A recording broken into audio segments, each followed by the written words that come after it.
The Smiling Faces podcast is now sponsored by Tyre Spot, the Northeast's leading tyre supplier with branches across the region. Tyre Spot don't just do tyres, they cover everything from servicing to wheel alignment. They can handle every aspect of your car's maintenance. For more information, visit tyrespot.co.uk. Enjoy the episode.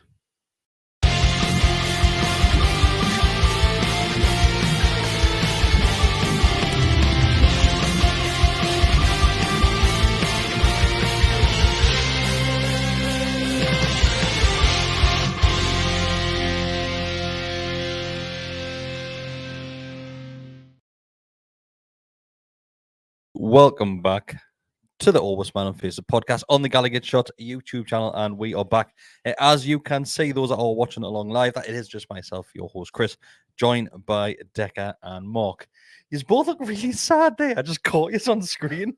You both had your head down, really sad. I've never been happier than this moment. All right, okay. Out of office is on. We've won again at the weekend. I'm really, really happy. Thrilled. Yeah. We're having a serious discussion and debate there. Yeah, we were. Before Let's not go back through that. Decker, just started off, say the magic words yet again. We won, you know. Get in.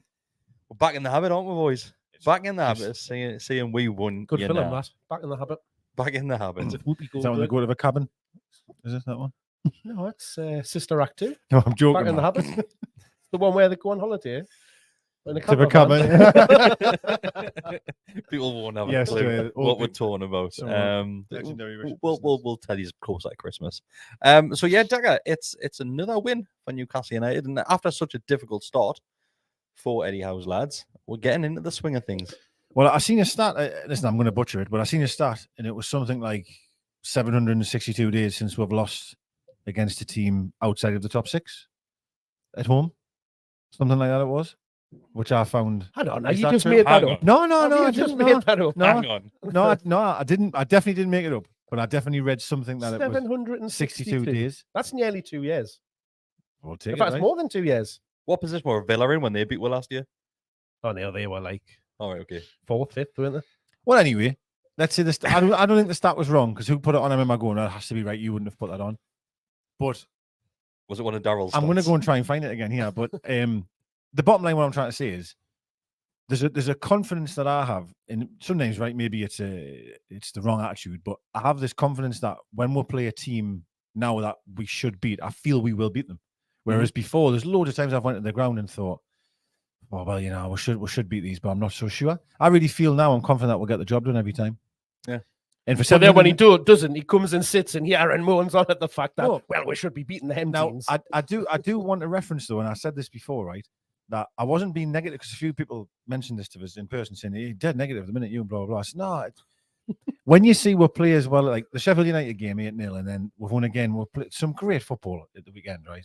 Listen, we'll get into the game later, but that's why the performances previous is why I'm like, that's not the Newcastle I know, like. And whether or not you're winning or losing, whatever, it's the performances weren't the same. Whereas now, I think for intensity's back, isn't it? It's back, and that's what. And if we had lost on Saturday, by the way, or drew and played like that, I wouldn't have. Well, I wouldn't have been happy, but I wouldn't have been complaining, because the performance is more about what we are.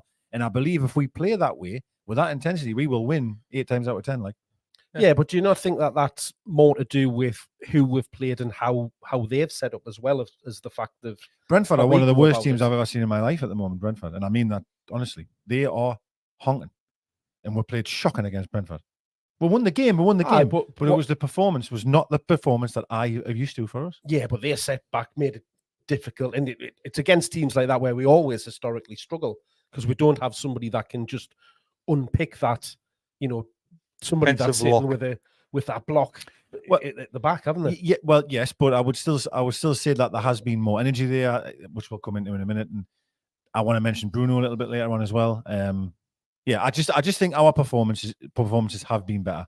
That's how I feel. Yeah. And I do take on board what you're saying as well, though, in terms of the opposition. I do agree. I just think, and look, you can say it about most teams, is that when you come up against certain teams and ways that they play, it's more difficult for you to do it and to be able to put your stamp on the game. But certainly, I hold your horse here. I agree with you. Yeah. Well, bloody hell. Well, good night, everyone. I used to, all right. It's all right when you're winning, I guess, isn't it? But like, Aye. you know, that I will just go back for 1 second. Sorry, the Man City game in midweek, right? The first half again, it ended in the first half, and I'm thinking, this isn't us. This isn't us. Second half, it's one of the best second halves you'll ever see, man. It was absolutely unbelievable, that performance, and the substitutions were brilliant and all the rest of it.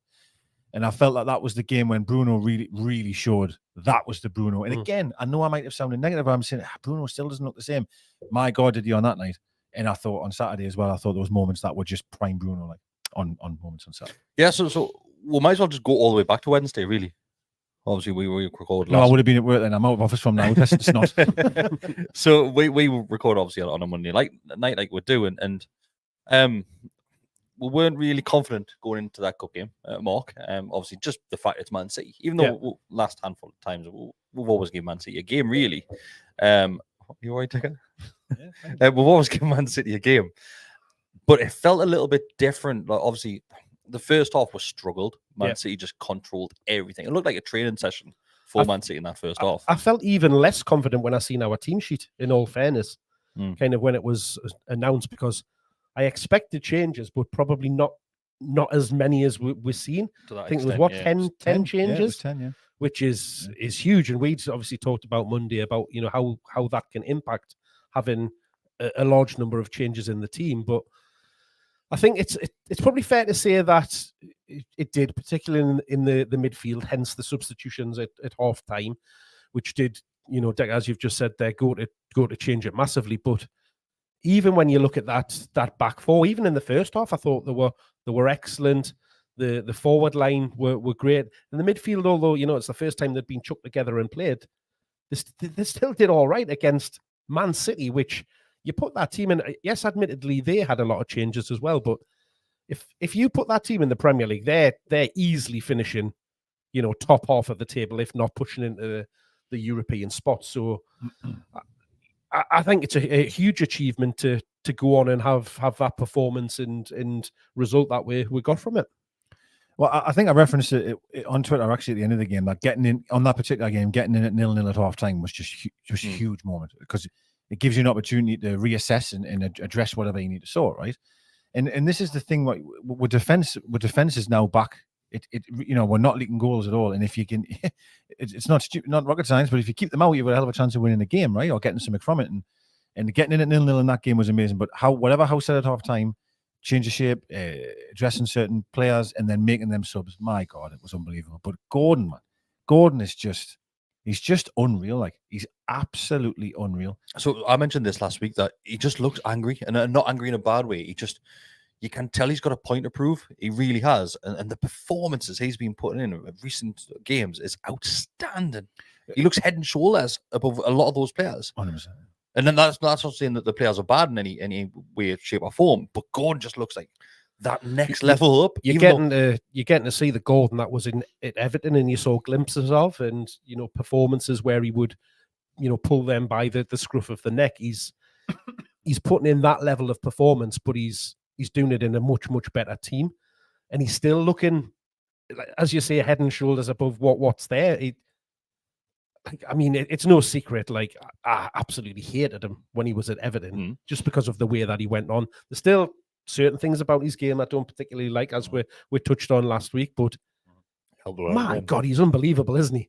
He's bloody brilliant. He's unreal. He's great. He's absolutely unreal on and off the ball. He's just relentless. He's just absolutely relentless. And those two subs that Eddie Howe brought on against Man City, obviously Bruno and Gordon being the two players that came on, the intensity as soon as that second half started was through the roof. It was ridiculous, and you could tell that we wanted to win that game a hell of a lot more than what Man City did in that second half. Gordon's infectious. He's infectious across the field, and I think when he's off the ball chasing people down, not even maybe meaning to tackle, I'm just talking about pressing someone. All of a sudden, Isak will go, all right, he's ahead of me, pressing, I'll press, and next thing you know, your whole team does it. It's invaluable. It's absolutely invaluable, and we all know the qualities that he holds in terms of carrying the ball and creating danger and stuff like that. But I thought Bruno's introduction, Bruno was outstanding when he came on. He was Wednesday. really good. Really controlled the game. His passing was forward thinking. Thought he was excellent. Really, really looks back at it, Bruno. And And it was just an amazing performance, and we thoroughly deserved to win. On the reflection, I know that it was massively a game of two halves because Man City had a lot of the ball and all the rest of it, but second half were outstanding. And again, I keep harping on, but that was the Newcastle that I know we are. So we'll talk about the intensity which Eddie Howe's brought into Newcastle United, and Gordon, he's got up to speed, hasn't he, Mark? Well, we were waiting for it, weren't we? That was the thing that we said when he came in January, is that he just needs to get to that level that we've got, and we all said, give him a bit of time, get him that pre-season, and bloody hell, we're not, reaping the benefits of it now, because he just looks fantastic. He looks like he's been playing there for way longer than he has. He's picked up in connections with the players on the pitch. They're all kind of, you're now seeing what we've had down that right hand side with the little triangles and stuff. You're now seeing it on the left hand side. It was a blessing in disguise, that tournament, the under 21s, 23s tournament that he was away. Taking that form from the helped us out massively. The summer, yeah. It helps you in two ways. One, obviously, is fitness, of course it does, but I think confidence as well, because the tournament was a good tournament. Yeah. He hasn't missed a penalty in the last minute and they're getting knocked out. It was a good tournament and he played really well. I'm not being ignorant, but there was a stat I was trying to find, because I'm full of stats that I don't actually know the truth of. Statman Dex over here. There was one, I wish I could find it, but there was one saying something like, a stat and the facts out. Stats with Decker. We're talking facts tonight, lads. If you're watching, just a comment saying Statman Dex. What was it? It was something like Gordon's had a direct involvement in 5 of the last 7 goals that Newcastle scored. Right. 100% true, that. And 100% true. But don't check it, but it's 100% true. 5 of the last 7 goals he's had a direct hand in. But previous to that, what class is a direct hand in? Well, I think it would be like the assist of the assist, for example. Right. I was going to say, because Trippier had a hat-trick of assists last week. I'm aware of that. I'm aware. A direct involvement of 5 of the last 7 goals. So that's either assisted or scored, or the assist of the assist, if that makes sense, right? Whereas at Everton, I think the last time... We're clutching at straws for these stats aren't we? No, but definitely not. No, because the assist of the assist... He had a touch of the ball at some point in the move. Never said that. Well, no, assist and the assist. That's like saying Pope's kicked it up the field. No, but if you remember last season when Gordon kept the ball in, when it was going out of play, and he done the tackle to keep it in. No, it wasn't a tackle. Sorry, he slid to keep the ball in. That was an assist of assist, because he regains the ball there, passes on for the chance. Assist the assister. It's not the assist of the assist. This is just people making up stats, isn't it? 5 of the last 7 goals. I'll keep going until I get it across. He's had a direct involvement in. The last time he had that volume, I think it was something like it was like 47 goals or something had been scored before he had a direct involvement. And that was at Everton. So do you know what I mean? It proves just how much he is involved for us. And to be fair, pretty much everything. I wouldn't say everything goes through him, because I still say Trippier's really, really important. It's just starting moves after on the right. And listen, the goal against Burnley, it's Trippier, right? Almiron is ridiculous finish, but Trippier's so high up the field to win that ball back. It starts from there. So, would you class Trippier as a direct involvement for winning that ball back? Probably say no, just to disagree with me. Yeah. Well, I do, because he gives the assist, even though it's a tackle, isn't it? But no, just to go back to Gordon, listen, he's involved in everything. It's really, really positive. You can see how much it means to him. He's kissing the badge every 5 minutes, which I'm not asked about kissing the badge, by the way. I'm not saying that's a great thing or a bad thing. All I'm saying, though, is it shows his passion, shows that he cares, got a point to prove. And I still always say, for a young player, consistency is the hardest thing to find. And I've always found this with, he'll probably say the same with my mate. Sometimes it's not there, is it? The consistency's not there. He's putting 5, 6, 7 games together in a row and looking fantastic, which is just amazing. Can we make this a regular feature where you just turn up with a made up stat? No, it wasn't made up. I'm going to find them and I'll retweet them. I'll retweet them when I get in. I believe you, right? Kind of. But I just like the fact that it was something like this. I'm going to interrupt the show miles later and go, right, that Gordon stat once I find it. Someone might have seen it and they might comment. Let's move on to the game. Obviously, we've just witnessed at the weekend against Burnley there, and Mark, it's another win at St James's Park, and I know it was quite a shaky opening 6-7 minutes to start with, but after we weather that storm, we're just absolutely dominated. Yeah, and I think you have teams when they come to up here, they'll do one of two things. They'll either try and make it difficult and sit back and just weather the opening storm for you, or they'll take the game to you and try and hit you. And not that they had much of a plan, but they were just kind of lumping the ball for, which was I did find strange considering the way that Burnley tried to go about things. They were just looking for a long ball over the top on the early days, but obviously Burn had a slip early on to let their right winger in, who should do better in all fairness, and that was kind of what they were looking to do. And we kind of played into the hands a little bit because we had a very, very high line for most of the time when we were in possession. And I get it, it's because we were on the attack. We were sitting on the halfway line. And we all know we haven't got a particularly fast back four, so you've got to give yourself a little bit of... that's it. Yeah, Lascelles in there as well. Who, hey, I've got to say, well, we're mentioning his name, how fantastic has he been for the last 2 games? No, he's been great. He has. He's done a job. And do you know what it is? I think when I saw the team sheet on Wednesday night and I saw Lascelles and Dummer being on there, I'm not going to say like lie. I shit a brick when I saw those 2 names on the team sheet. But with a good reason. But the honestly proved us wrong. But Lascelles, the last 2 games, I took the performance against City with a pinch of salt, okay, because that second half from City was shocking, right? It really was from them. But then going into a Premier League game, it's different, isn't it? It's completely different in Premier League. Yeah, without doubt. I think Burnley are nice opposition. If I'm being honest, that's not. I'm not trying to bash Lascelles here at all. He's been excellent since he's come in, and it's difficult, right? Because you've lost Botman, who I think we all agree is so important for our back four, and credit to him. He's stepped in 2 games in a row, and done an absolutely perfect job. And you have to listen. He gets bashed and gets called when it goes wrong, so you have to praise him when it's going right. Another clean sheet for her, and he's a big part of that. Like he's done brilliant as just being that reliable, that when he is called upon, he comes in and does a job. And I mean, jumping ahead massively, he even said himself in the post-match interview that he'd done was that you've now got players in every single position who are pushing to be in the team, wanting to be in it, and there's a real competition for places, and that makes whoever's in the team at that point up their games, because they know if their standards drop, that somebody's going to be there and replacing them. I do think that, and this happened with Dummett. Now, it's an easy stick to hit him with, but like he got injured after that game, and I do find when someone hasn't played much football, they'll come in and give it all for 90 minutes, and something will happen. And unfortunately for Dummett, it did. But I am back with my stats, ladies and gentlemen. I found it. I found it. Patrick stats, is it? Here we go. Statman Decker. No, this is the previous stat. Yeah. Anthony Gordon has 5 goal involvements in his last 7 Premier League games. This is 1 more than his previous 47 matches combined. Yeah, right. So that makes more sense. Sorry, I apologize. I butchered it the first time. But it was something like. It had number 5. It had number 5 and number 7. Had the word goal in it. And the name game, the word games. Against Sheffield United last week, so I am going back a bit. Anthony Gordon carried the ball 432 meters. This is the most any NUFC player has done since Maxi did against Spurs in 2020. Okay. He made that bit up. It doesn't even say that. That is really good. That is really good. Yeah, I'm going to start doing this every week. Every week, I'm going to butcher the stat and then repair the damage. Yeah.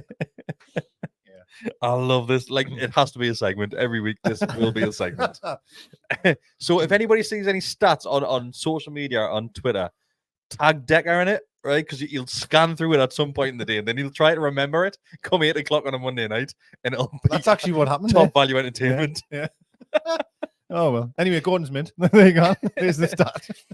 Class. If anybody does have any questions as well, as always, just send them across as we're recording them. We'll go through as many as we possibly can tonight as well at the end of the show. So after weathering the storm, Chris? Yes. So how did we get on? Weathering the storm, we absolutely battered them. When I know obviously the scoreline looks different. It was obviously 2-0 victory in the end. But if you're just looking at that game in isolation, you would think that we had absolutely battered them. Because there was a lot of chances, and it was getting to the point, and we'll touch on Miggy's goal. We're not ignoring that by all means.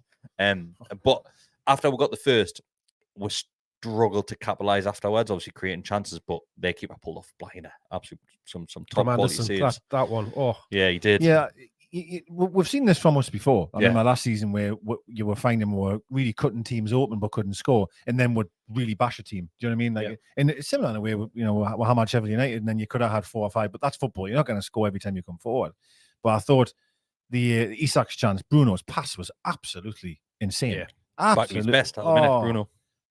This is, and again, this is what I mean here by that, right? Is I think if you go back 3, 4, 5 weeks ago, right? I think Bruno rolls that ball with his studs, has him look a bit, hangs on to it, maybe passes back. Yeah. His first thought, and it's so clever to see the run, by the way. There's not many players, I think, in the league could have seen the pass. But he's aware that run's there, and the pass was amazing. It was just so immediate as well, wasn't it? It was absolutely amazing. And you would be putting your mortgage on him to score. And actually, the second attempt he had, definitely to score that one, and he doesn't either. But, you know, hey, it is what it is. And I will shut up in a minute. And I'll also reference Longstaff. I mentioned this last week about them runs he does on the right-hand side. From the three that he plays on the right, he makes these lovely bursts. That run he made, he had his head up the entire time when he collected the ball. He's always looking for the run. It's perfect pass for Anderson. Perfect. And it's really, Anderson, cross, isn't it? He can't really do much more. I mean, I know people are saying he should score, but it's a good header. He tries to put it back from where the keeper's come from. It's a good save. Yeah, it's a brilliant save. Headed in the ground. There's not much. There's not much else. I think it's really harsh on Anderson to say that he should be doing. Oh, I didn't say that. No, I'm honestly. Like, are you sure? Nice stats to back but it up. It was lovely though from them two. The combination between them. I thought Longstaff, that run and the pass was just superb. It's because watching it, you think he's going to put it into the middle, but he recognises the fact that Anderson's coming in behind unmarked and just lifts it that little bit further, and it's perfect ball, just that nice height, and that's what you want to be seeing. Somebody throwing themselves at the ball like that, they're attacking it. That's what two centre midfielders out of the three, right? Yeah. Or both. Yeah. One's right wing, really, and you've got one in the box. It's just Longstaff like, perfect. Loads where he was just finding that space all the time. He's really, really good at that. Finding that. Do you feel as if Longstaff? Well, sorry. Do you feel as if Longstaff just came on leaps and bounds now over the last couple of seasons? He was superb at the weekend. He was absolutely superb. Man of the match. 100% for me. This is truthfully that I haven't realised just how important he is. 100% hold my hands up on that one, because I kept thinking, oh, well, you've got to know now, he'll be fine, and Joel and all the rest of it. And I kept thinking, no, they'll move on from Longstaff and we'll find someone better. Absolutely categorically, I'm wrong. Because when he is in that midfield, it operates. I mean, it's 10. The difference is unbelievable, isn't it? It's unbelievable on and off the ball. So I'm 100% wrong there, because I didn't think he was as important as he is. He's just bringing the. We all know about his energy, the ground that he covers, the positions that he'll drop into. I mean, a lot of that, what you've just said there, Decker, comes from the fact that they have played so many games together now, and there's almost a sixth sense there in the middle of the park between him, Bruno, even Trippier and Miggy, like in there, like all of them just kind of into work with each other to get into these positions. But he's just taken that up a level, and again, it could be due to the fact that he's got Tonali that's after that position there. It's making him lift his game, but you can see he's getting technically better with things like his passes, that cross, like you say, we would never have seen that from him in the past. But it's almost like he's become more intelligent in like what he's doing. Like he had the intelligence of covering and breaking play and being in the position to pick up the ball, but he would then just give it to somebody else. Where he's driving more, he's looking into those spaces, looking to get there. And then again, you could have potentially even thought, I don't know, I'm through here, and see him get his head down and go for goal, which isn't the right thing to do, but based on the position that he's in. But he's got that intelligence to get his head up and look, as you say, honestly, to pick the ball across. I know it sounds probably really obvious and stupid to say, but I was so impressed. You watch that back, you watch, I mean, he doesn't even look at the ball, you know. Yeah. His head is up all the time. I thought it was brilliant. I really did. And he deserves all the plaudits coming his way. He really, really does. He's made such a difference coming back. Absolutely. And again, I mentioned Gordon's consistency. I'll also say that about Longstaff. Yeah. I mean, it's almost every single week you know what you're going to get, which is outstanding. It's going to be a solid performance, isn't it? Let's get on to the main event from that game at the weekend, and Miggy's goal, Mark. Miggy doing Miggy-esque goals as per usual, and talk me through the view from your seat, mate. Like honestly, you've got a habit of doing this, missing Miggy's goals. I know you mentioned it on the review yesterday, but you couldn't have had a better position than the strawberry corner to watch that goal, like, because you're just in the perfect arc of where he is, and Trippier puts the tackle in, wins the ball, and then just gives it to him. And we've seen him do before where he'll go there and like it's almost like is he looking for the pass? Is he going to hit it? And then so Miggy does head up, head down, head up, like he's trying to like dog. Yeah, he's just trying to make up his mind of what he does, and then he obviously just goes, "Oh, I'm going to have a gun here." And God, does he hit it sweet? Oh well, it's weird how the fact that he's on the move, but how he connects with the ball. It's almost it feels like he's almost golfed, like you know when you golf and you go through the ball and chipping like that, like the way, and he swings through it. He takes his feet off the ground, like which you see from like people taking free kicks to get that generate that whip and that power. But honestly, from the position that I'm in, we're just right behind it, and as soon as it leaves his foot, you know it's going in because you're just perfectly in line with it. And it wasn't like a celebration of like get in, we've scored. It was like, oh my God, like gobsmacked. Look at that goal we've just scored, because it was absolutely unreal. He scores some worldies. Beautiful, beautiful. When he just has competition with himself every season. Yeah. And it's one of them. You know he's going to come inside, and as Mark said, you might pass it, or he's going to have a shot. It's pretty obvious, you know what I mean? But the technique is ridiculous, and I feel like with him, I feel like over the years his shots have getting more powerful. If that makes sense. Like I don't think Miggy could have scored that a few years ago. Personally, I don't think he would have had the power to generate it. But absolutely incredible. And again, I want to credit Trippier for being as high up the pitch as he is. I mean, it's funny, isn't it? He could have pressed that high and got skinned. And everyone's go, what are you doing up there? But when you press it, we always try and press from the front. Trippier wins it, and obviously that goes straight to Almiron. It was fabulous. And to be fair, we needed it because there was, there had been not all Burnley necessarily. It was getting on, wasn't it? It was, yeah. Them were really causing us some bother. And it was an amazing way to respond, but it was a hell of a goal. Absolute hell of a goal. Really happy for him. I think we're all chuffed a bit when he scores. So. Do you know what is it like? Just thinking 10 years time when you see like some Premier League highlights, and do you know when they just go back and look at a player? That's what I mean. His goal reel will be ridiculous. You're thinking he was top class. Him, yeah. Everything just coming from that. I know. Just left foot, ding. Well, they're all so similar because you know that he cuts in that way and does it, but. You've got the Palace one. It's a different kind of finish. The one against Villa. Does it? Took a deflection, that one. But still, at the time when we beat them like 4-0 last season, he came in from that side back. Yeah. It's always going to be the same, but long may it continue. Keep doing it, man. But there's still fans, and not just a small section. There's quite a big chunk of fans that just don't rate Miggy. And I just don't get it.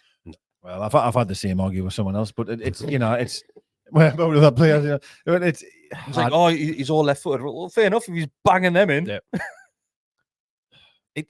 Mark mentions this quite a lot about it's the way we play. It's like Gordon plays on I know Gordon can use his left foot, but you always know Gordon's going to come on the inside. And Almiron is as well. That's just the way that we play. Of course, yes, we've all commented about how sometimes it gets frustrating where we're down the line and he has to 1, 2, 3, 4 touches to pass back a Trippier. Okay, right. Listen, we understand that. And no doubt we'll criticize that again at some point in the future. However, he doesn't do much wrong, like. He doesn't do much wrong, and I think it is harsh sometimes that the shit he gets. Like, there's no need for it. And it's moments like on Saturday where you're like, I should do this with Robbie and that man. When people used to sit behind me and grief Mile game, and then any facts about that? And he'd rake one. No, I'm sure I read something. He's pretty close to scoring the same out as Robbie. Wow, really? I saw somebody put it in our group the other day. And I think he might have overtook it, but it's took Miggy an extra 15 games or something daft like that. Do it. Well, my stats are worse than yours. Yeah, definitely, yes. I'm the stat guy on this show. I thought I was going to say that, but anyway, did you know another stat I've got for you? Again. Did you know Dabby's scored more goals than Ginola? Ginola scored 5 or something, didn't he? 5. That I cannot compute that. When I was a kid, I scored every game, man. That's their false narratives, like people have about that other friend. Well, isn't it? But yes, no, going back to Robert, sorry. So I remember when there was guys behind me, man, probably him, I just didn't have them, were just having a go constantly about Robert. And then he'd score one from Leazes Park, literally. And I'd be like, just go like that, up yours, like, you know what I mean? Like, and then moments like that, there must be other fans in the ground, must feel like doing that, going, there's your mate scoring again, type of thing. But yeah, all the best. So yeah, the game went on. And I'm not going to lie, when I was watching the match, as time ticking by, I'm thinking we need this second. Yeah. Because the opportunities were there and we just weren't, like I said earlier, we weren't capitalised on it. And you're thinking at any point Burnley can get back. And listen, the Brook at one point had a great chance as well. But what we got there in the end, it's a penalty. Another penalty won by Anthony Gordon. Is that a penalty? Another direct involvement? Direct involvement. It's more of a penalty than last weekend's was, like, for me. Obviously, the defender makes a bit of a rick with actually even before that, intensity wise, we talked about that. Just before there, that goal all stemmed from Burnley taking a goal kick. So the keeper's waiting to take a goal kick, and every single one of our players is right on top of them, right on the press. So the keeper's got nowhere to put that ball. He can't play it out to any of the back four, even the midfield that have dropped in. So the only thing he thinks to do is just go long, and he pumps it out to the left-hand side. And it pretty much like goes out there, and we pick up the ball. Might even be from a throw-in, if I remember right. And then we just get straight on top of it, launch the ball back over to their right-hand side. Obviously, the defender goes up, tries to win the header, makes a rick of that. It bounces down behind him. And then, I mean, they picked up on it on Match of the Day as well, of that the defender's trying to right his wrong, and he just comes through the side of Gordon. But again, it's those things that he does where he's very clever at. He'll just drive towards the line because he knows that if somebody comes in and is going to tackle him, they've got to come through him to get to the ball. He positions his body in a certain way where he's probably going to have to take you before I get the ball. Exactly. And I think that was it. Unless you're putting in a very good and I tackle. think this is more and more about Gordon. Is he's of course no one's impossible to defend against, but at times he is impossible to defend against, like, because he's just so damn direct. Just always there as well. It's relentlessly coming at you. Yeah. And we've said it now. The Liverpool game, I remember just absolutely just rinsing Trent and got him booked early. And if he's running at you like that, like, I'm unsure how you can. Well, one thing I would say is you shouldn't be going to ground, especially in the box, because he'll try and work a penalty, which obviously he did there. But you've got to try and just shepherd him out. But like, again, it just proves his relentlessness, constantly trying to get past his fullback and testing him and testing him and testing him. If you test him 10, 15 times in a game, he will do a mistake. And again, and I agree with, we probably did need the second goal. Well, we didn't, because they didn't score, but it felt like we would need it. It did. It certainly felt like that in the ground as well. Like, it's not a nervousness, but you just keep thinking, like, with the amount of chances that were created and we weren't taking them, that because we've seen it before, we've been on the end of it where it just takes one breakaway, and that's all they had. They were just, trying to hump it up the field and hit were on the break because we were putting them under so much pressure that it's almost, you've always got that puncher's chance. Absolutely right. Well, isn't it 1-0? The opposition team's confidence is going to grow, right? It's still 1-0. We're still in it. It's still in. So you never know. They might get a set piece, and you never know. I did find it mad when they were kicking, and they kept kicking it long towards Dan Burn, and I'm thinking, do you realise the size of this fella? Yeah. Well, they were just trying to get in behind, because the lad that was, I can't think of his name now, but that was playing right wing, was rapid. He was quite fast, so they were just trying to get it in behind. I agree. Let's be honest, Dan Burn had a bit of a shaky start, but then they realised quite early on that, well, basically Gordon started dropping back as well and helping Dan Burn out. Yes, Gordon did. Anderson as well. It was Anderson and Gordon that would just keep on dropping into that void there. And this is what I've said this before about a formation where it's so good how it works in terms of protection. So fluid, isn't it? It can protect either side of the field when you need it to. Anderson can drop across if Gordon gets caught. Gordon's got all the energy in the world. It'll work back for you. It's a fantastic balance, like it really is. And I'll say the same about the opposite side. When you think of Almiron, we know he's always going to work up. But if he is caught, the right-hand side of that, Longstaff just fills in there as well. It's just, it works really, really well. But that's a great word, balance. Now we've got that balance to the left and the right-hand side. So. Absolutely. 100%. So Isak steps up to take the penalty mark. And what's that? I don't want to be like... Well, is this going to be your controversial moment again? Probably. Isn't it? Like, I wasn't feeling confident when he was standing there with the ball. Is that because of missed chances earlier in the game? I thought I'm not going to say terrible. I didn't think he'd had a particularly good game up until that point. Like, a couple of the chances that you mentioned, he should be doing better with them. So there's a comment coming in. I apologize. I can't remember who it was from. I can't remember. It might be Fish and Rods, maybe, but I might be wrong. Saying that Isak looks like the most out of form player who's scored 3 and 3. It's weird. Like, it's so weird, isn't it? The chances that he missed before that penalty should have been far easier, like, for him to score than miss.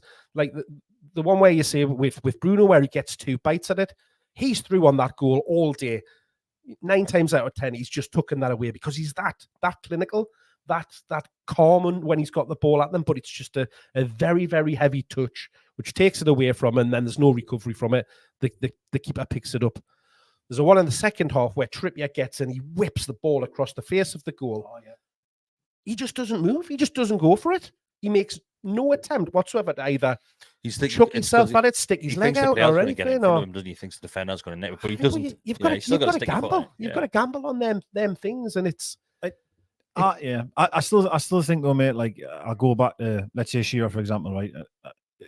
there's games where he never kicked the ball, but when you get a penalty, it's his ball, and you whether he's had a shocker or not, you trust him inside that area. Well, that was last week when Wilson was getting that ball for that penalty.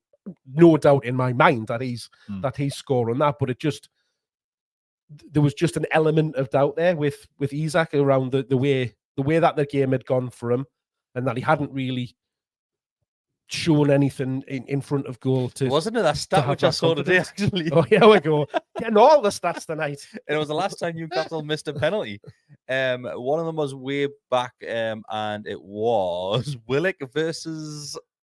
Oh, I can't remember the team. No. But he scored the rebound. He missed it and scored the rebound. Yeah. But then the last one was Richie, and I can't remember what team it was. So no, I'm gonna tell you the worst one I think of all time. What's that? Not well. If when we've given, I'll tell you the worst penalty I've ever seen. Well, let me go because I think it's going to be. I think it's going to be this. Cardiff away, Kennedy. Oh, I can beat that. I beat that. Can you know when Kennedy had the worst game though? He hadn't even found his shit. Last kick of the game. Last kick of the game, he gave him the pit. That was he had literally had the worst game of his career ever. And he demanded taking that penalty. That was weird. I've got a worse one. I might have two actually, and they were both from the same game. It was a cup game, and Shelby took one, and Hayden took one, and they were horrendous. Was Forest, wasn't it? Forest in the cup. I'm sure it was Forest. Shelby's was I literally never. It was Leicester. Never wanted to see him. It was horrendous. Ball and goal ever again. Horrific that one. That was the one that I was thinking of. Shelby. Yeah. But yeah, my confidence just. I wouldn't say it was rock bottom, but I just had a niggle that I thought, oh, is this going to go for him today with the day that he's having? But he's as cool as you like. What a finish! Ice in his veins. He couldn't get it any further into that bottom corner, could he? Just glanced at the ball, didn't he? It's weird because he even the way that he hits it, just like it doesn't look like he's like couldn't be asked to like kick the ball. It's just how confident and cool he is. Similar to how Ivan Toney takes his, apart from that daft little run up Toney takes. But he's like he just waits for the keeper to move. Then he says, "Thanks very much." There's a massive empty space to that side. That's it. Put it like as I say, he just puts it in that bottom corner, right into the back with a decent amount of power as well, because lifts the net. But yeah, I was glad he got the goal because it was.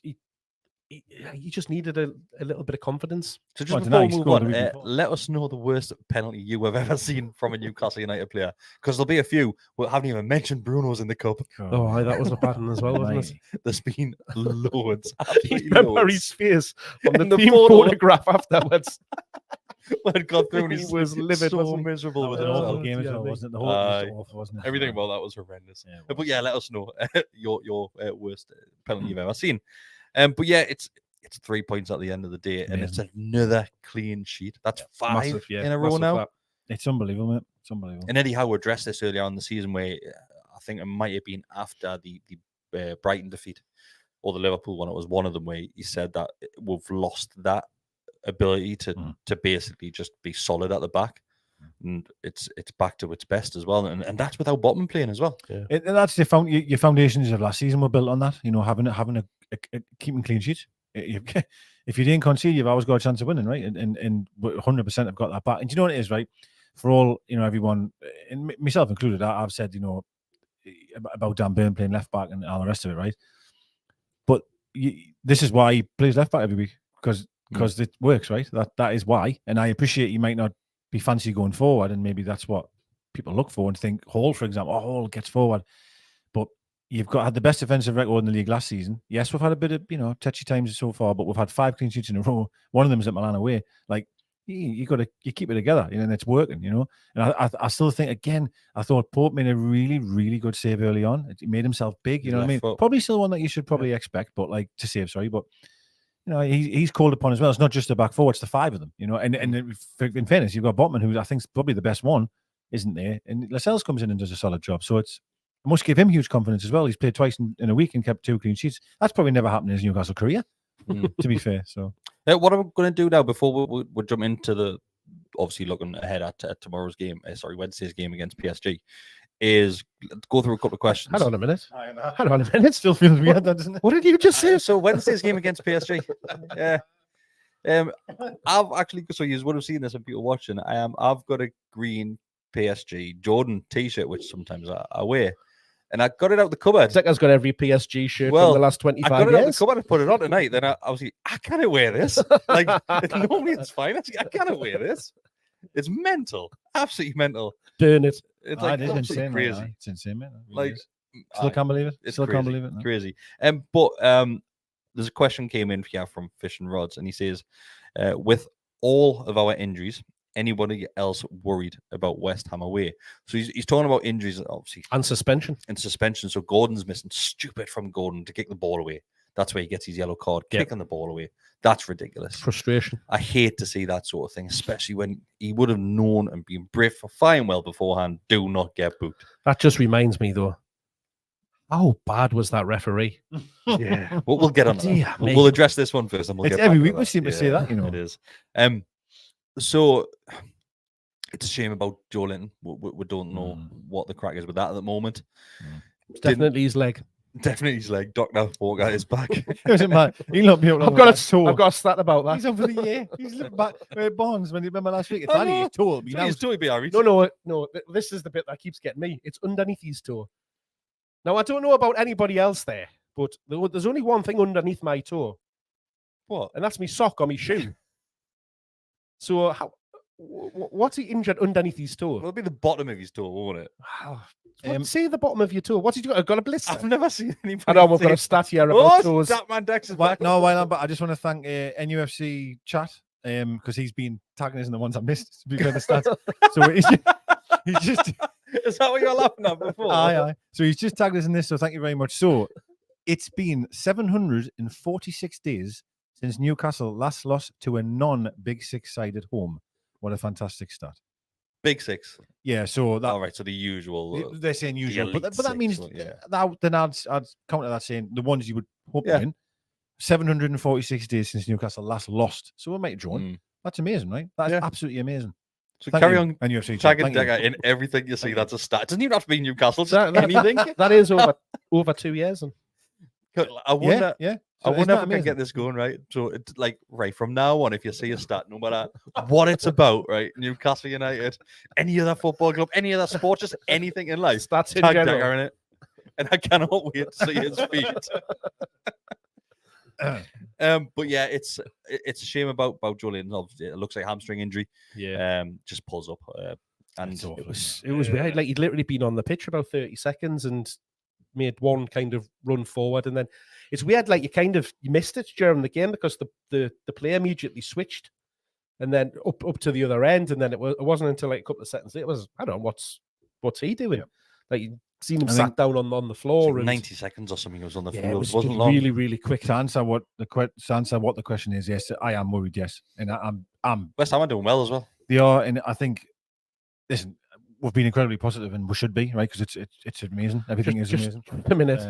That's going to be obsolete at the weekend. But it just worries us that Barnes is out. You've got Gordon suspended. You know, we've all said how important Gordon is. You know, I know it's only a game, right? I get that. But Joe Linton's a massive part of what we are, and it just you've got another game midweek. Not to be awful, but you never know what's going to happen in that game. Yeah. They're coming thick and fast. You know what I mean? And it is worrying. Luckily, there is an international break coming up straight after Yes, the there West is, Ham game yeah, as well, yeah, which is going to yeah, help us out massively as well. But yeah, it is what it is. It happens throughout the season. And it's what we knew, didn't we? We've had bad luck, haven't we, this season with injuries. We talked about it before the season. We knew that this was going to happen. We were never going to have a full selection at all times.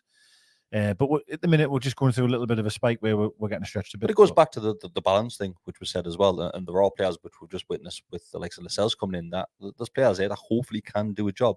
Maybe not as well, but they can do a job. Well, do you know what's funny? I meant to mention this actually, because we're chatting about the Wednesday night game there. Murphy, my goodness me, he was horrendous the first half. Like, horrendous. Forget about the missy, the one-on-one. That didn't bother us at that. He was awful. The second half, it was as if it was a completely different player. Like, I mean, you could say that about a lot of them on that night. But Murphy was unreal. That's probably what you're saying about what Gordon brings to the team. Yeah. When Gordon's running about like an absolute maniac, it's Well, going to encourage everybody else. That turn he did was unreal, you know, for the goal. Yeah. Yes, that was unbelievable. Wasn't it beautiful? We tagged him on the GallowgateShots Instagram account, so go and follow that if you don't already. And he shared it, so he must have liked that turn as well. It was very good, and well, that's what I mean by. But he's probably watching out going, I wasn't horrendous the first half, was he? But no, he was like, but But that's what I mean by people coming in being able That to do was a job. Josh. You know, like who's going to play left wing? We don't know. I've heard more bad rumours about Willock. Apparently, he's longer than. So he was expected back after the international break. Yeah. It's probably going to be a case where he gets eased back in, but I haven't really had an update on that recently. So that's he's a way off to be fully back to match to play. So there's and it is tough. It is tough, but I'll say every day that ticks by, we're getting closer to January. We'll spend the monies. So money. Just answer some of those questions, though. People, that what we're staying in the summer, like, why you were buying 3 left backs, why you were buying 3 right backs, 3 left wingers. This is exactly why. We've got 3 games a week coming up. None of those are injured. Every time between now and Christmas. It's a hard run of games. Players can't play that much. But we're lucky last season. Lucky, unlucky, depending on how you look at it. Of the fact that we're only in the league in 1 cup competition, to that way, that helped us out massively with the size and quality of the squad that we had. So it's not just about that 11. You've got to have that strength and depth, and we're going to have to rely on it because we're out getting down to the bones, particularly in midfield and in that left hand side. Sorry, I keep going back to this game. We've talked about Wednesday, and we didn't mention one player was Tino, the right back, because he's mentioned we've got so many right backs. Man of the match performance. We didn't mention 2 players. Your mate, Oscar Bob. Oscar Bob, yeah, he's great, isn't he? Me, he's all right, what a first half he had. Oscar Bob. Well, now he is now. Yeah, he's not bad, is he? Tino. Oof. Yeah, like outstanding, outstanding. The 2 players he was up against over the course of that 90 minutes as well. He pocketed Doku, didn't he? Yeah, and he looked a fancy player. Yeah. Was the one I was saying, Maxi 2.0. But no, listen, he did absolutely incredible. What a performance! Yeah. So it almost feels harsh that he doesn't play after having those performances. But you cannot just cannot leave Trippier out, can you? You know what I mean?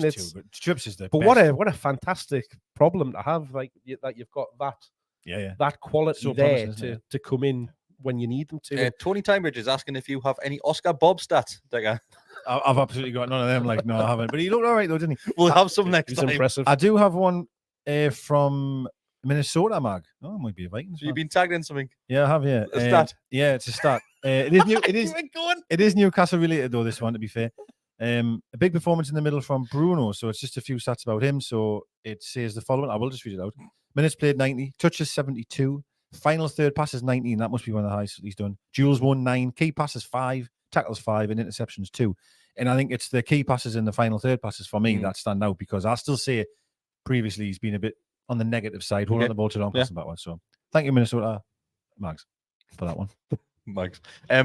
Right, before the end Are of the you show, a Vikings fan? Just comment there. We've got 15 minutes for somebody to tag Decker and the most random stat you've ever seen on social media.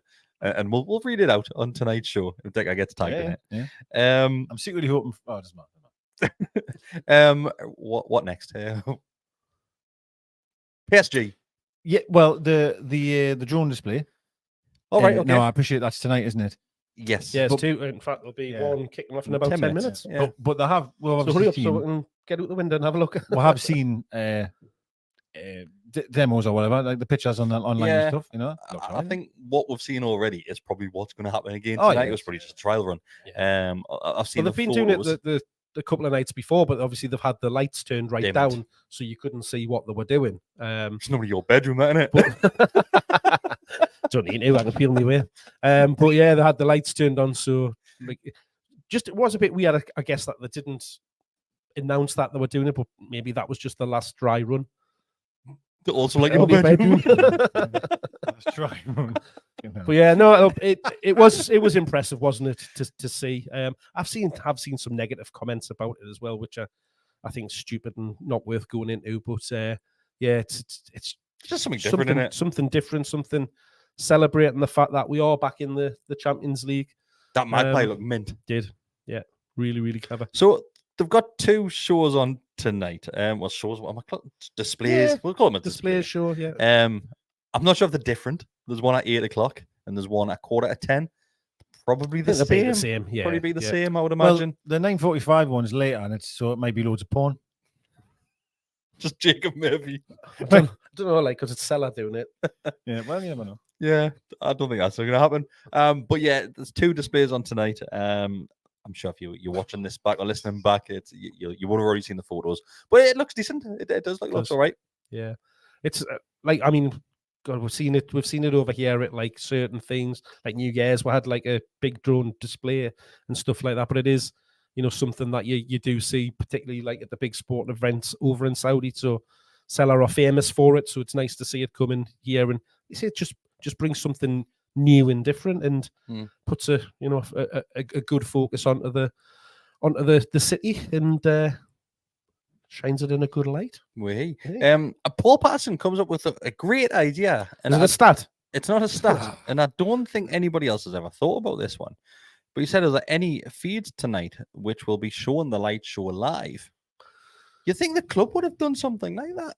Well, I think it's going to be recorded anyway, and Yeah, that of they're course going to it'll be be recorded to play it. But yeah, It would have been decent for just to be like live feed. There's bound to be somebody standing on top of On a car Eldon park. Garden car Yeah. park, streaming it. I have a stat, Way! It's about drones. and it's an Oscar Bob stat. And I feel I have to do it. There's no way. So I'll just read the full tweet out. Hoping Oscar Bob gets his deserved minutes for the senior squad this season. Last season, his stats were 6 goals, 18 assists in 28 matches. He's our next special talent, the Norwegian Kevin De Bruyne. And then I have this next stat, and this will be my last. Did you know toilets make up 35% of indoor water use? And that was from Andy Hamilton. In fairness, I would have thought that would be higher. Yeah, I did as well, actually, 35%, yeah. It must be an energy efficient toilet. I love this. Honestly, I want a segment every week. Decker's going to be away for a couple of weeks, unfortunately. Decker's going on his jollies. USA, baby. Yeah, Cannot he's wait. going to be one of them American fans, aren't you? Just honestly, mate, I just cannot wait. So Decker's away for a couple of weeks, but when Decker's back, I promise you now, I will create a little jingle and a little video that'll get put on screen, ready for Decker's stats. Right, and we'll have a little segment, and I want each week, Decker, I want one Newcastle United stat, and one random stat. No problem. Whatever you, I'm going to buy you a stat book. No problem at all. Looking forward to it. I'll do it on my plane. I'll start getting them written down. Playing with me, On my notepad. little plane. Oh, amazing! Happy days. Have you seen? Obviously, Scott's been away. Scotty. Yeah. So Scott's been in New York. Seen his pictures? Seen them? I should be a photographer. I mean, what's happening here? Yeah. I was like going, I'm going to go there, and I'm not going to take a better picture than what that looks. I'll just not be like that. Like, what's the point? I've been looking through. My eyes won't I'll even take look at that it next like week. I won't even look that good when I see it. Unbelievable! Like the quality of his great picture, Scotty. So yeah, Can I borrow your camera? Send us your camera before I go. It's just his phone. It's just his. Is he Is just it his phone? phone? No. Nah, is it? Scotty, you'll be watching. He said Text himself us. it was his Is phone. that your phone? Yeah. He said So himself if people it was on his don't phone. follow Scott, you will know Scott from the channel, but follow his Instagram and his Twitter because his photos are top class. Like mate, I said the same to him yesterday. Honestly, unbelievable. Like unbelievable. Yeah. So yeah. Do you know what I'm looking forward to when I go away though? So I'm going to a lot of different places in America. Right. Yeah. What I'm really looking forward to is I really want like It's the food, isn't a it? Jack Reacher kind of experience of we're just going to be driving to the next state that we'll go to and stopping off at some random diner, like just in the middle of nowhere. Like Michael Myers. And then you've got to solve a crime. I don't think Michael Myers went diners. No, but like you'll go and then just have just see what goes on in there. Like there'll be all this with guns on the table and that, and I'll just get some really random food. That's what I'm really looking forward to. So I hope I make it back. So you're looking forward to going to a random cafe in the middle of nowhere where there might be a gun on the table. I just want to see what it's like. It's like what you know what I mean. You just go in and dangerous. Well, it's just how we do. Yeah, that's true. Like, but yeah, no, it should be good. PSG tomorrow night. Yep. I keep saying tomorrow. Sorry, Wednesday. Wednesday. Night. So PSG on Wednesday night. Thoughts, Mark? I'm confident. Yeah, like that was the one that I kind of looked at and thought, yeah, they've got some big names, but French league isn't, particularly known as being that higher quality. Obviously, when Mbappe was rumored about being injured and stuff like that, that gave you a little bit of hope. Well, I am going to give you a few stats for Paris Saint-Germain. Hey, this is something turning into something. Yeah. So the last their form here. So I think I'm only going to do the last 3 games because they've picked up recently. Like, no, they haven't. Well, I don't know because they lost off Nice 3-2 at home. They then beat Dortmund in the Champions League and they then beat Marseille 4-0 at home. But they have just drawn against Clermont. 17th or something, were they? Friday, wasn't it? Yeah. So that's a really poor game, that. So yeah. Yeah. I think Mbappe missing is going to be a big bonus. Well, he's in the squad. They've named the squad today, and I think it's when you see that squad that's travelled over for that game, there's some big names on that list and some real quality there. But hey, I think the one thing is that we're at home, midweek game, First game back in the Champions League for a long time. That's a good point. I just hope that, and it should be, and I'll come on to this in a minute, that the atmosphere will be up there rocking. War flags are back. They are going to put on a big display, which always helps with the atmosphere. I think we'll go into that. We'll have a point to prove. They're gonna, we're gonna be relative unknowns to them. They're not used to coming up and playing against us. Yes, they'll have watched what we do and stuff like that, but they'll think the same of right, looking at ways that they can get around us. Again, if they'll come and try and play football and get at us and hit with, that leaves gaps for us to exploit, and we know what happens when we're there. So you've got players, big players in our team that are going to want to put on a performance and come away from that game with people talking about how they've played and what they've done. So I give her a good chance in it. I do as well. I agree with everything you've said. I really do. I think I do think when you play opposition like this, you have to be careful, because I think sometimes that'll be amazing atmosphere, be great. We'll get at them. The quality that these will have, they could rip you apart. And we've seen, just for argument's sake, right?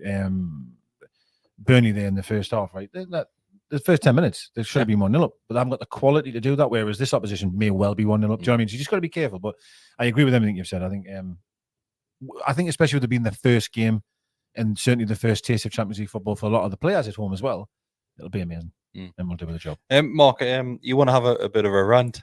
Yeah, well, I almost started there, because I think the first thing is yes, it'll be a brilliant atmosphere if we can actually get in the crowd. Because honestly, he was furious on Saturday. Saturday was the worst I've seen. It was the worst I've seen, and I honestly think that had, because I've seen a lot of comments about the atmosphere being poor, and even on TV it not coming through and stuff like that, and I think that's got a lot to do with it, because people are in such a fettle, the fact that they're having to stand outside for so long. They get I turned up at that at the Gallowgate end half an hour before kickoff. Half an hour before kickoff should be ample time to get into that ground.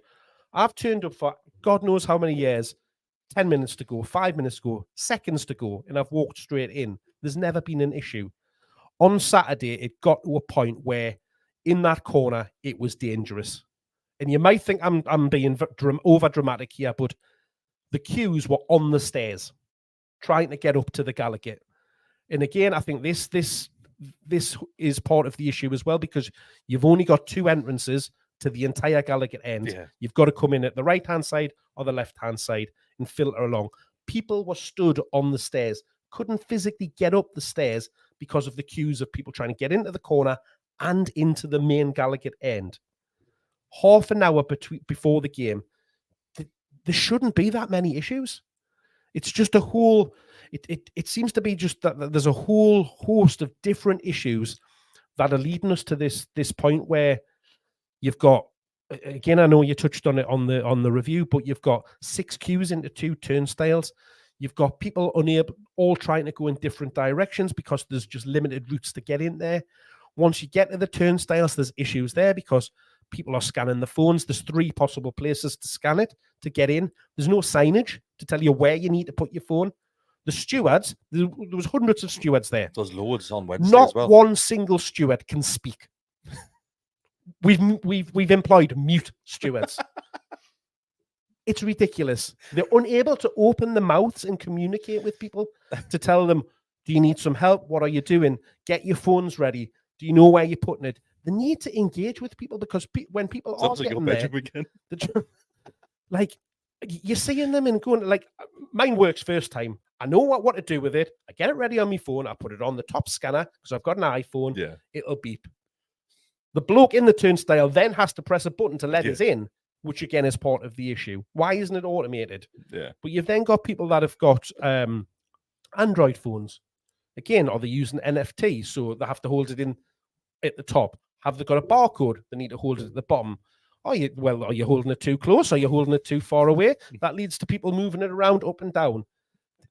All it needs is some signs on the outside of the turnstile with instructions of with a symbol, an Apple symbol, an Android symbol, or even a sticker just on the scanners inside so people know where to put them. Do you know what would help? It's ridiculous. If these meetings weren't secret, everybody knew about it. Well, it's good. Well, if you read your emails to these meetings and responded and went to them. Do you know what really annoyed me? Yeah, but these people, they don't know how to use the emails. Yeah. Do you know what really annoyed me the other day? I couldn't get that piss of notification off my phone on Wednesday telling us to arrive to the ground early. Isn't that It just worse? wouldn't shift. I know. You just want to delete your wallet. 3 hours Yeah, after, I I was know. still Well, telling me that. it's not about arriving early, because arriving half an hour before the game should be sufficient time. But then you still get people saying, turn up early. How early do you want us to go to that game? I'm sure Bestie said this, or maybe we all. Well, Bestie, I see once I finally got in, I was even getting messages from inside the ground saying, it's a nightmare. We went along to gate 58, which was along that. I went, can't even get there. You cannot get there because of the sheer volume of people that are trying to get along there. It's going to be bedlam. People, you're adding at the fact that you've got a bus strike, you had a train strike at the weekend. People are going to be at work because it's during the week. They're going to be rushing home from work, rushing straight into town. It's going to be carnage on Wednesday. Get and watch the drones tonight. Camp out, because that's the best way you're going to get in. Camp out. It's madness that we're having these same conversations every week, but nobody's listening. Well, Mark Smith says, "Is this where Bestie is?" He's got to queue up. Well, Bestie. That's what I was going to say. Bestie went up an hour before kickoff to get in, and he got in with about 45 minutes before kickoff. You shouldn't have to turn up a half a football before the game kicks off. Half a football. Yeah. Half a game of football before kickoff. Semicircle. 45 minutes before kickoff to ensure you can just walk into the ground. No, you're absolutely. No, listen. When I first had the problem, I think hear us out. I wasn't the only person that had the problem, but certainly around this table I was. So I remember I come and go, it was a disgrace. And I got in there, but I didn't. Yeah. You know, we've always had a queue to get in, haven't we? No, I'm telling you, man, it was like, it was horrendous, right? And now it seems to be getting worse, if not better. And I'm sure it was Bessie that said it. Everyone go earlier. If everybody goes earlier, the problem just moves to earlier. Just a half an hour slot. That might be the problem. Everybody's got, instead of going at 15 minutes, maybe 20 minutes, they're going at half an hour. But honestly, you couldn't get up the stairs. The people, I mean, I showed you photos. There's people on queuing to get up the stairs just to get onto the concourse to get to the turnstiles. All it takes is, because the weather's getting worse, it's getting bad, somebody to slip on there, it's going to wipe a load of people out. And that's where, I'm saying it's maybe being dramatic, but somebody will get hurt. No, you're absolutely right. Two games running, they've had to open the fire exits just to get people in. Well, I didn't even think of what you just said there about that. I was thinking more people, you get some absolute pissheads that are not happy about waiting, they'll push in someone, and then all of the next thing you know. Well, there was that. People arguing with each other because they're trying. And again, this is where the stewards need to be talking to people in the queue, because people that are in behind them are trying to help them, and then they're having to go, oh, I'm doing this, and people start arguing and shouting at each other. And it's leading to frustrations. So I'm now getting onto the point that I was trying to make, which is I think this is then having an impact on the atmosphere, because when people finally get in, they're annoyed, they're in a bad mood that they've had to leave the pub 45 minutes before kickoff and not have 2 extra pints to get there. So they're all sober. They're in a mood because they've had to get there. They've been arguing with people in the queue, and they just want to sit down and stew on it. Do you know what it is? I actually agree with what you said there. That is probably. I feel so much better getting that off my chest. It's therapeutic. So how can it be changed is the problem, and I'm not sure. It's not just one thing. It's not just one thing. The only thing that people are suggesting is arrive early. And that doesn't fix it. Half an hour is early. No matter which way you're looking at it, it's early. Yeah. Doesn't fix it. There's too many issues that need to be addressed, and the only people that can address it are the club. Yes, they sent out, emails to people around, instructions on how to do it. They send out the reminders to turn up. That reminder does nothing, telling people to turn up early. It doesn't solve the issues of that when people are turning up, that things are going wrong. People's tickets aren't working. They don't know where to hold them. Get some signs up. Get your stewards that are working on the gates and outside of the turnstiles to talk to people. They should be there offering customer service and advice. They shouldn't just be standing there looking gormless. Well, I do agree. What I was going to say is, if there's a steward, and that's it on every door, but if you could try and get in front of the 5 to 10 that are in the queue to go, is your app open? Can I have a look? That's Do you know what I mean? exactly And what then, they need to be doing. Yeah, and then you've got try and do that as much as you can. You're going to have the 10 flowing. Yeah. Because I have a feeling there is people getting there and they go, oh shit, it hasn't opened or whatever, and then the next thing you know, you're in. Well, I even saw people doing it, getting it on, they're putting it on there, and because they're putting it in the wrong place, it then tries to open the barcode on the phone, but they're holding it at the top, and it's like, but then as soon as you mention it, they're like, well, no, I'm scanning it in the right place. But it's like, there's just too much, and somebody needs to take control, and people are employed on those turnstiles to do a job, and they're not doing it. Better? No, right. You said Anything that? else? Oh, you said that. Better, Sorry, yeah. Decker, sorry. Anything else to end it on? Let's end it on a positive. Come on. Paper tickets are great. It's not even about paper tickets. There was nothing wrong with the cards. There was nothing wrong with the cards. They should have tried. Other than there was a cost associated. They should have trialed it first. They should have done one section of a stand or a couple of thousand and see how it goes. Yeah. You know, rather than going. Called it from day one. Just man. insane. Called it straight away. But anyway, listen, we're the best team in Europe. We're going to beat Paris Saint-Germain on Wednesday. Go and watch your drone strike or whatever it is. Drone strike. And we're the best. We're one. Yeah. Can everybody go an hour before kickoff so I can get in? That'd be lovely. Mark's going to. But yeah. Now, mind you, though, queue. Chris is four. Nah, I'll finish at 4 No, on Wednesday. I'm all right. Oh, I thought you said no, that was Wednesday. off that the was Man a cup City. game. Sorry, right. Yeah. Oh, you're right. And you're fine. Then. So I'm about to finish at 4 Right, o'clock We're going on out 5 Wednesday. o'clock after work. Get on it. I'm fine. Yeah, okay. I'm fine. Yeah, you're fine. But yeah, thanks everybody for joining us tonight. And if you're listening back or watching back, if you're on YouTube, just like the video, become a subscriber. Costs you nothing to do that. If you want to give an extra little bit back to the channel, you can become a member. It is just $2.99 a month. You get early access to videos, you get extra videos, you get access to the Telegram group and the what's the other thing called? Discord. You get access to that as well, which is all things gaming as well, which is taken off because we will be doing a lot of videos on FIFA, which has just came out as well. If you're listening to the audio, just give us a 5-star rating as well. It helps us out massively. Leave a little review if you like as well. We have been nominated and reached the final of the Football Content Awards as well, which is being held in Anfield this year. So I think there's around about 8 finalists in our category, which is the best Premier League club content creator or something along the lines of that, which was a surprise to all of us that we made it that far as well. Is it Anfield? It's at Anfield, Oh, yeah. I'm not going to win there. Yeah, we're not going to win there. We'll probably actually get into the lead. We'll be number 1 on the vote, and then all of a sudden somebody will draw a line in the carpet and put it in number 2. They've been a bit unlucky this weekend, but anyway. Yeah. Thank God. Well, I love About it. time. Oh, yeah, I About love it. time. No sympathy from us. I sat in these seats. But yeah, thanks. That's everybody. why we're not going to win in Anfield. It's been an absolute pleasure. We'll see you next time. Plenty more stuff to come as well. You got the match preview, which the lads, I think they've done that today. Or they might be doing that at some point tomorrow. So you will have Tomorrow, the match preview for the PSG game as well. Loads of stuff coming because we're full of busy. See you later. Ta-ra.